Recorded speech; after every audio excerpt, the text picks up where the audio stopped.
Ah, tá. Por Deixa eu que ver que se... as pessoas tendem a romantizar ex-relacionamentos, às vezes? Ai, carência pura, Entendeu? Então, por exemplo, eu tive um gente. relacionamento, terminei, porque ele era. Aí de repente passou um ano, nossa, a pessoa era Virou um melhor pessoa do. santo. É. Por que que as Virou um pessoas tendem a santo. fazer esse tipo de Porque a coisa? pessoa às vezes sente falta, não é da pessoa, era do contexto. É muito comum você ouvir isso de pessoas que eram casadas e se separaram. Enfim, não só casadas, qualquer pessoa que tem um relacionamento se separou, né? E aí, ai, mas era tão bom, aquela pessoa me fazia tão bem, porque, ai, a gente ia, sei lá, passear em cachoeira, a gente fazia passeios, babá. Se isso era saudável pra você, se isso era gostoso pra você, Por que você terminou? por que que você não faz? Você não precisa da pessoa para fazer alguma coisa que você sente falta. Eu já escutei uma vez falando assim: nossa, eu gostava tanto de quando a gente estava junto e a gente ia para a cozinha, a gente abria uma garrafa de vinho. Quantas vezes você fez isso depois da sua separação? Nenhuma. Por quê? É algo que você gosta de fazer? Ai, porque me faz lembrar dele, porque ele faz não sei o quê. Ou porque assim eles não perdem a graça, sabe? É. Ah, mas não, porque eu não quero fazer sozinha. Mas é algo que você gosta. Então, assim, quando você se prioriza, você põe lá você em primeiro lugar. Então, eu gostava da vida, gostava da vida de casada. Então, eu gostava dos momentos, mas o que que você gostava quando é da pessoa, quando você ainda tem muito afeto pela pessoa com quem você se relacionava, se você consegue identificar aquilo como um grande sentimento, acho válido a pessoa tentar uma reconciliação, tá? É, às vezes terminou por um motivo, enfim, meio Às vezes terminou bobo. porque não quer mesmo estar com ela, mas fica toda hora fazendo comparação com a atual. Sabe assim? Não, essa pessoa tem que fazer terapia. Essa pessoa tem que fazer terapia. Porque Sabe? acontece também, né? Às vezes ele termina um relacionamento, tá em outro, fala assim, nossa. Aí você meio que compara, lá, tá vendo? Se fosse nesse caso em específico, com a outra, tava tudo certo. E Então, fica nessas comparações. e aí vem umas coisinhas assim. Por que que terminou? Né? Porque quando você termina numa situação impulsiva, Uma briga tal. não sei o que, então vai embora. Não quero mais. Acabou. E aí foi. Foi embora. Bloqueia. Bloco. Acabou. Só que aí vai passando os dias, você vai sentindo falta. E eu acho interessante, às vezes, você se distanciar de uma situação que estava ruim. Às vezes estava brigando muito, às vezes não estava entrando em acordo. Toma um pouco de distância para você ter clareza. E você pensa, às vezes você se distanciar de uma situação que está muito confusa e que você está ali ansioso, gerando algum sentimento com relação a... Dá uma distanciada. Entendeu? É a mesma coisa de eu estar aqui assim, ó, olhando nesse aqui. Se eu me afastar um pouco, eu tenho uma visão melhor. Ah, era o microfone. Ah, é um microfone, não era só, entendeu? Você consegue fazer essas identificações e aí você toma decisões. Mas isso já foi desgaste mesmo. Aí você Então, largou, aí fica mas com se essas foi um historinhas. desgaste por conta de uma rotina que vocês não estavam entrando em acordo, vocês se afastaram, perceberam que se gostam, que ainda existe afeto, vamos tentar uma aproximação, vamos tentar mudar essa rotina que estava ruim, e aí você vem com propostas novas. Né? Então, olha, eu percebi que aquilo não era legal pra gente, de repente a gente pode mudar. Aquele ciclo de amizade onde a gente estava não era tão bacana assim, que tinha pessoas que estavam tentando contaminar a gente e a gente estava dando ouvido. Então, de repente, a pessoa vai moldando o que é do relacionamento. Isso acontece até quando há, por exemplo, traição. Às vezes a pessoa traiu e eu falei isso esses dias atrás nas minhas redes. A gente não. A pessoa, quando ela é traída, ela carrega muita culpa. E a culpa é do traidor. Né? Os motivos que levou o traidor a fazer uma traição só Mas eu dele. concordo 100%. Acho que tem um pouco de culpa de cada lado. Um vai ter mais. Olha lá. A treta. Eu também. O olhar fuzilante. Não. Me fale mais sobre isso, Ciro. Sabe por quê? É. Quando eu fiz estágio na PUC, lá no SAJ, a gente tentava fazer conciliação e mediação. E vira e mexe tinha uma história de traição no meio. Uhum. E analisando a situação, depois, entre os alunos, com o auxílio do professor, a gente constantemente percebia que a culpa da traição envolvia, logicamente, Por mais culpa o traidor, óbvio, Uhum. mas a outra parte também, inconscientemente ou conscientemente, contribuiu para aquilo que acontecesse. Por isso que eu vejo que a vezes culpa é fria. dividida, Muitas vezes era mas fria. um lado tem mais culpa. Eu entendi o que você quis dizer. Eu entendi. Até mesmo porque eu também fiz estágio lá em 1900. Mentira. Eu fiz nos anos 2010 pra frente. Eu fiz bem antes. 2010 já tinha saído da faculdade, ó. Porque às vezes a pessoa é fria, né? A pessoa é fria, aí outro quer carinho e acaba. Não, sim, Veja bem. mas é o que a gente percebe. Eu já escutei algumas definições de traição da seguinte maneira. O homem precisa de uma oportunidade, mulher precisa de um motivo. Os dois traem. E na mesma proporção. Né? A mulher trai tanto quanto o homem trai. Uhum. O que leva às traições é muito subjetivo. Então, assim, eu traí porque não tinha sexo. Minha companheira não tem mais atividade comigo. Ou menos do que eu gostaria. E como é que fica a situação do casal que se dá bem na cama, mas fora dela é um desastre? Muitas perguntas, calma. É pra não perder a pergunta, pra não esquecer. Então, mas se é uma questão só física, se é uma questão assim só carne, se é só sexo, você tem que olhar pra pessoa só como sexo. Então aquela pessoa vai ser só o sexo na sua vida. Você não vai pegar essa pessoa, vai sair de mão dada pra ir tomar um sorvete na praça. Ah, tem uns que saem. Tem uns que saem. Tem uns que saem então, apresenta. mas aí Mas a sai, gente né? volta. Briga, pode se tem na cama. Briga, se tem na cama. Você tem que dá ver. aquele faísca que você fala, agora acabou, de repente tá lá os dois. Mas se você não se dá bem com uma pessoa fora da intimidade, você saiu dali daquele contexto da intimidade, você não se dá bem com ela, você tem muitos conflitos com aquela pessoa, você precisa ver aonde você vai passar mais tempo. Se é na cama ou se é na sociedade. Porque se você, de repente, é uma pessoa que vai passar mais tempo com a pessoa na cama, ok, fica bem com aquela pessoa e você vai tendo a liberdade de fazer coisas fora. Por isso que a maturidade é muito importante. Eu bato muito no pé disso, da maturidade, e fazer terapia te traz essa maturidade. E não é uma maturidade de idade, não é cronológica que eu estou falando, é uma maturidade emocional. Porque você vai conseguir olhar para a pessoa e entender o que ela é para você.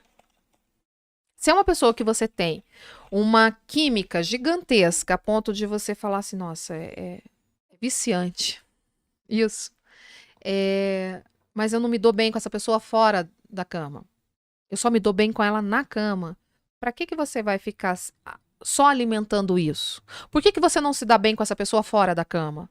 E fazer esses tipos de questionamento para você. Então, assim, por que a gente discute tanto com roupa? E sem roupa a gente se dá tão bem? O que tá faltando pra gente se dar bem com roupa? Então você precisa ir perguntando o porquê das coisas. Porque aí quando você consegue responder assim, olha, ok, eu uma pessoa que eu tenho muita intimidade na cama, mas fora eu não tenho porque a gente talvez, sei lá, pegar um exemplo assim, a diferença cultural é muito grande. Então não há diálogo, não consigo conversar com essa pessoa. Não dá liga. Uhum. E aí você tem que entender que aquela pessoa só vai estar na sua vida no momento que você tiver com intimidade, porque você sabe as limitações que ela tem. Aí não adianta você querer colocar algo redondo num molde quadrado. Vai ficar faltando espaços. Dentro da psicologia, a gente fala assim que os relacionamentos, eles têm, para dar certo, eles precisam ter alguns pilares. Se você tem diferença religiosa, cultural e financeira, se você tem essas diferenças, a probabilidade do relacionamento não ir para frente é muito maior do que quando você tem.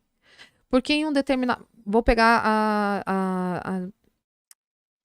a diferença religiosa. Uhum. Eu sou religiosa, você é ateu. E aí... a gente volta naquilo que a gente estava falando um pouquinho antes. A gente começa a ter discussões porque, sei lá, eu pus na cabeça porque a gente, sei lá, a voz, ou sei lá, eu ouvi uma passagem, Eu ouvi uma passagem Deus, bíblica Buda, que Jeová, falou, falou alguma coisa. né, uma entidade espiritual disse que a gente precisa. Cara, eu não às vezes não é acredito nem isso. Às vezes fala assim, É. nossa, eu vou orar pra que isso resolva. A pessoa ri da sua cara. Não, tá lá na hora, lá falou, meu Deus, pronto. Nossa Senhora! Nossa Senhora! Né? Ou então você fala, não, eu vou orar porque isso tá. Aí a pessoa ri da sua cara e você fica puto, fala, porra. Então assim, Você chega querendo assistir futebol, tá na missa. Ou quando há essa diferença e a maturidade emocional e eu respeito você com a sua diferença, eu não vou querer mudar você, eu não vou debochar de você, eu não vou ficar fazendo piadinha com você, pode dar certo. Uhum. Pode dar certo. A partir do momento que eu tento converter você, eu falo, não, mas vou te explicar, Deus existe. Você é ateu. Isso foi uma escolha que você fez na sua vida. Por qualquer motivo, não adianta eu querer falar pra você que a minha fé vai te mover, vai fazer não sei o que, não sei o que. Porque pra mim ela funciona. Só que pra você não. Eu posso conversar com você e se aí vem a navalha de novo, você ouvir o lado bom das coisas. E se de repente você estiver aberto a me ouvir, você pode começar a tentar entender um do lado do outro. Acontece às vezes, uma pessoa é católica, vai lá e casa com um evangélico e de repente eles se convertem numa única religião, porque os dois acreditam que ter uma Religião única. única seria bom para a criação dos filhos, para a vivência do casal. Então vamos optar, então não vamos ser nem evangélico, nem católico, vamos ser espírita. Estou dando um exemplo bem generalizado, não estou Uhum. pondo as questões religiosas que aí tem. Pode funcionar. Mas é só nessas situações. Tirando disso, ela não funciona. A cara dele. Gente, eu queria filmar todo mundo aqui no estúdio, eles estão tudo assim, ó. Tá todo mundo fazendo terapia coletiva aqui. Nossa. nesse caso que você comentou, o que eu percebo às vezes é que a pessoa, ela, em tese, respeita, mas ela não respeita. Porque na primeira oportunidade que ela tem de estar com familiares ou amigos, ela tripudia da outra. Então, por exemplo, uma pessoa religiosa e uma pessoa que não crê em Deus. Aí, a que não crê em Deus, quando vai no ambiente, no círculo dela, começa a rir da outra. Com ela lá. Mas em casa ela tá respeitando. Em casa não fala nada, chega lá com os amiguinhos e faz piadinha. Ou o contrário. Mas é a pessoa Né? tentando preencher o próprio senso de superioridade. Mas ela, exatamente, mas ela em tese está respeitando. Não, respeito sua fé, ou respeito sua ausência de fé. Aí na hora que chega num contexto em que tá com os amigos religiosos, fala assim, ele não crê em Deus. Como é que ele não crê em Deus? Meio que debochando. Todo mundo. Debochando. Ou o contrário. Tá vendo? Aqui, ó. Cheio de ateu, aqui, ó. Crê em Deus, olha que burra. Sabe que negócio? Olha que situação. E isso eu vejo com muito casal, não no aspecto religioso, mas quando tem a oportunidade de sentar com uns amigos, começa a desancar o outro. Mas que é isso, gente? Então, O que parecia ter um respeito, de repente falou, ó, sabe assim? eu entendi. Mas veja bem, às vezes eu posso estar aqui nesse contexto conversando com vocês, vocês são meus amigos, a gente está tomando alguma coisa, e aí eu confidencio algo a vocês sobre a minha vida pessoal. Não, mas perde a pessoa meio que rindo. Então, eu confidencio isso Você meio espera que a não sei o pessoa ir quê. no banheiro. Aí, Fala nas costas. a partir do momento que eu começo a ridicularizar a presença do outro, isso não é mais respeito. Ah, não, isso concordo Entendeu? plenamente. A partir do momento que eu exponho Sim, o meu claro. parceiro a qualquer situação, ali acabou o respeito. Você não queria mais uma diquinha aí do relacionamento tóxico? Tóxico. Do tóxico? Aí. Isso. Porque É. isso não é, entendeu? Sim. Você fazer a coisa, as intimidades que vocês têm, os combinados que vocês fazem é do casal. Ah, não, o casal que expõe intimidade Ou às vezes o que tá você percebe- procurando. Mas isso é um tipo de exposição. Então, assim, então tá lá, ó. Mas às vezes é um recalque, né? Não é algo combinado, mas é algo que eu engoli e aceitei. Mas eu não aceitei, na verdade. Mas aí cabe aquela situação. De repente, o relacionamento legal foi um episódio. Dicas, tal, maturidade, né? Maturidade. Então, a gente vai voltar toda hora na maturidade. É maturidade emocional. E olha, tem pessoas muito jovens que conseguem ter maturidade emocional e tem pessoas cronologicamente Adiantadas. adiantadas que não têm. Que não têm. E isso tem a ver com as nossas primeiras relações e as nossas primeiras emoções lá atrás. Então, assim, Freud tinha razão quando ele falava a culpa é da mãe. Nesses laços. Mas o pai também tá lá, tá? O pai do Freud não era muito legal. Era um judeu malvadinho. O que conta é o parte primeiro. Depois, ó, O resto tentou só juntar. Esses dias eu vi um meme, ó, o meme, que Schopenhauer. era... Não, esse era do Freud, do Sigmund. Era a mocinha, tava lá no divã, deitadinha, falando assim, engraçada, minha mãe sabe como ativar todos os meus gatilhos de trauma. Aí o Freud tava atrás e falou assim, claro, foi ela que instalou. Óbvio que ela sabe. Todas as armadilhas. Mas enfim, saí do que eu ia te responder sobre isso. E até perdi o que eu ia falar. É ótimo quando a gente perde o fio da meada, né?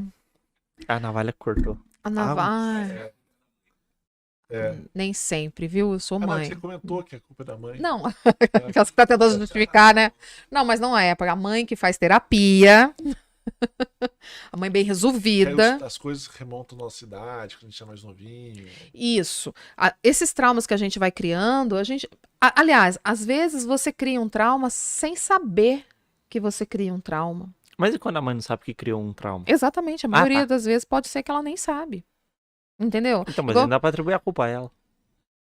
Não dá pra atribuir. Talvez não um dolo.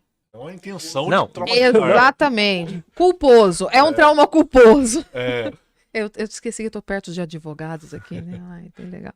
Então, é um trauminha que vai colocando. Porque, assim, a emoção que me gera em você falando alguma coisa, isso pode ser a chave para um trauma, né? Dependendo do estado que eu tô. Dependendo. E isso quando a criança é muito pequenininha, que você vai falando, os traumas, eles podem ser uterinos. A rejeição ai, nossa, você engravidou, a mulher engravida e não estava planejando aquela gravidez. Ela passa, sei lá, uns 6 meses falando, ai, nossa, não queria engravidar. Ai, nossa, não queria engravidar. Trauminha. A rejeição já ficou ali. Aquela criança vai ficar com aquilo, esse sentimento de rejeição, porque tudo que a mãe está sentindo, a criança está passando. Aí tem pessoas que vão falando assim, ai, faz regressão.